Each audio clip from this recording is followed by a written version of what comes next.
नहीं मिलेगी ऐसी सास बहू। दिल्ली के एक इलाके में एक महिला अपने बेटे और बहू के साथ रहती थी।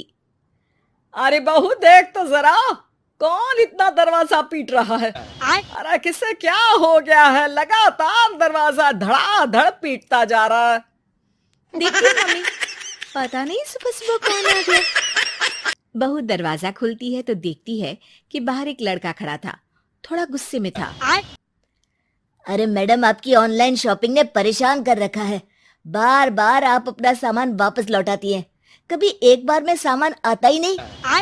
अरे कैसे बात कर रहे हो? मैं कंपनी को फोन करती हूँ। तुम्हें नहीं आना तो मत आओ, कोई और आ जाएगा। इसमें गुस्सा होने वाली कौन सी बात है? अरे बहू क्या हुआ, किससे बहस हो रही है? कुछ नहीं मम्मी, वो ऑनलाइन वाला लड़का आया है, उसी से बात कर रही हूँ।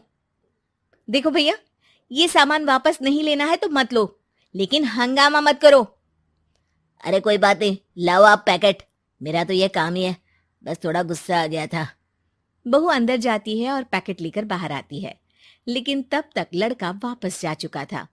बहू को समझ में नहीं आया कि हुआ क्या।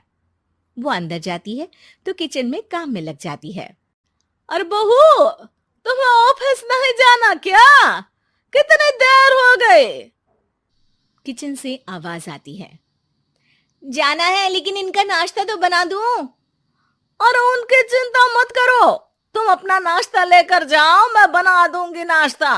अरे तेरा ऑफिस भी तो जरूरी है ना, कितना काम करेगी। ठीक है मम्मी, जाती हूँ। रात का खाना साथ में खाएंगे। इसके बाद सास ने दरवाजा बंद कर लिया। शाम को डोरबेल बजी। सास को लगा कि बहू ऑफिस से लौट आई है, लेकिन दरवाजा खोलते ही सामने एक पुलिस वाला है। राहुल यानी कि उसके बेटे ने उससे पूछा, कौन है माँ?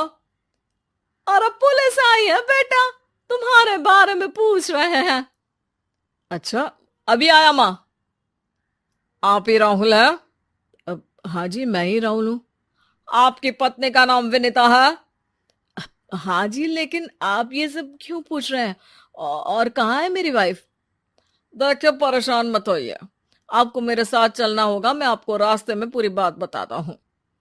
हाँ? मैं आपके साथ थाने क्यों चलूं? कोई क्रिमिनल थोड़ी ना हूं मैं। अरे मैं आपको थाने नहीं ले जाने आया हूं, बल्कि आपको मेरे साथ अस्पताल चलना है। राहुल परेशान होकर पूछता है। क्यों, क्या हुआ?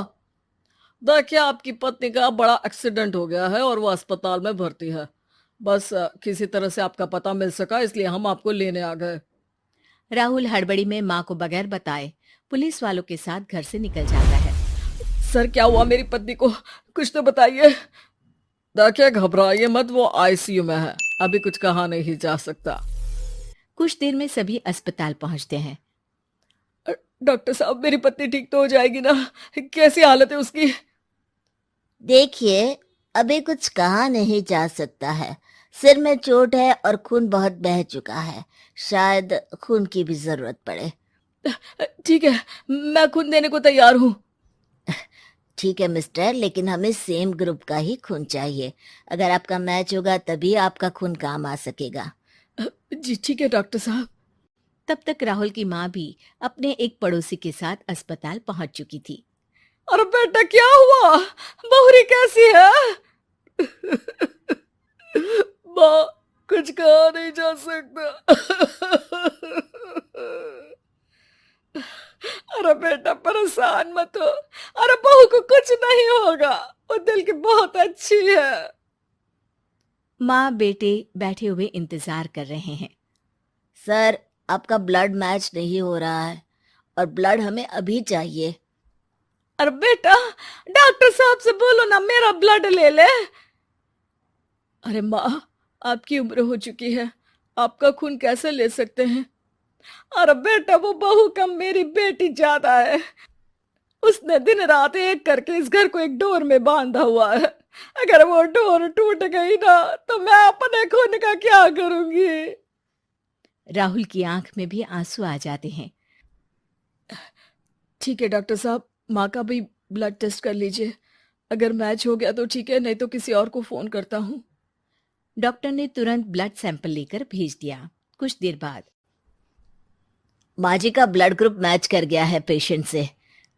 माँ जी तैयार है ना? माँ, क्या सोच रही हो? अरे बेटा, यही कि बहू की जिंदगी के लिए अगर अपनी जिंदगी भी दांव पर लगानी पड़े तो कम है। वो दिन रात हमारे लिए लगी रहती है। हाँ माँ, वो तो है। डॉक्टर साहब, माँ रेडी है, आप ब्लड ले लीजिए। बहू की जान बच गई और उसकी घर वापसी हो गई और एक नई शुरुआत भी। अरे विनीता, नाश्ता तैयार हो गया? जी हाँ, और मम्मी का भी। पहले मम्मी खा ले, उसके बाद हम खाएंगे। अरे तुम माँ की चमची हो क्या? राहुल, मेरी माँ के जाने के बाद उन्होंने ही मेरा माँ की तरह ख्याल रखा है, और उस रात उन्होंने खून नहीं दिया होता तो शायद आज मैं जिंदा भी नहीं होती। इतना तो माँ के लिए बनता ही है ना।